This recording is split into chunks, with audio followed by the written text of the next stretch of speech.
আসলে আমাকে উনিই বলেছেন তুমি যখন ক্যামেরার জায়গায় যাবা তখন তুমি কিন্তু শুধু একজন অপু বিশ্বাস, তো তুমি তোমার প্রফেশনটাকে প্রেজেন্ট করো, ব্যক্তি জায়গা না। গতকাল একটি গ্র্যান্ড ওপেনিং এ যান অপু বিশ্বাস।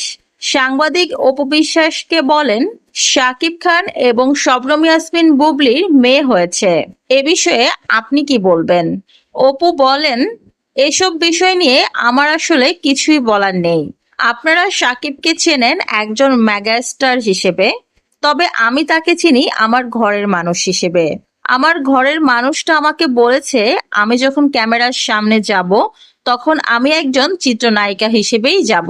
কোনো ব্যক্তিগত কথা যেন আমি ক্যামেরার সামনে না বলি। আপনারা তো জানেনই শাকিব খানের কথা শুনতে আমি পছন্দ করি।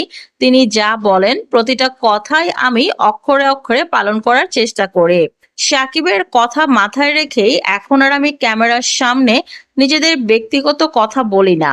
যেহেতু আমার স্বামী নিষেধ করেছে ব্যক্তিগত বিষয়গুলো ক্যামেরার সামনে আনতে, তাই সেগুলো আমি আনছি না, আর সে বিষয়ে আমি কথা বলতেও স্বাচ্ছন্দ্য বোধ করছি না।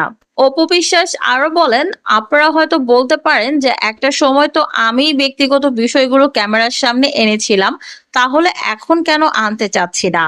আসলে দেখেন, তখন একজন মা হিসেবে আমার দায়িত্ব ছিল আমার সন্তানকে তার বাবার স্বীকৃতি পাইয়ে দেওয়া, আর সেখান থেকেই আমি আমার ব্যক্তিগত বিষয়গুলো ক্যামেরার সামনে এনেছিলাম। তবে এখন যেহেতু আমার স্বামী নিষেধ করেছে ব্যক্তিগত বিষয়গুলো ক্যামেরার সামনে না আনতে, ক্যামেরার সামনে যখন আমি উপস্থিত হব তখন যেন আমি একজন নায়িকা হিসেবেই নিজের কাজটা নিয়েই উপস্থিত হই, তার কথা তো অবশ্যই আমি শুনবো। তাই আমি সিদ্ধান্ত নিয়েছি নিজের ব্যক্তিগত ব্যাপারগুলো আর ক্যামেরার সামনে বলবো না। আশা করব আপনারাও আমাকে আর এই বিষয়ে প্রশ্ন করবেন না। যার যার ব্যক্তিগত বিষয় আপনারা তার তার কাছ থেকে জেনে নেবেন। অন্যের ব্যক্তিগত বিষয়ে কথা বলতে আমি আগ্রহী না। অপু বিশ্বাসের এরকম কথা শুনে আপনাদের কি মনে হচ্ছে কমেন্ট করে জানান।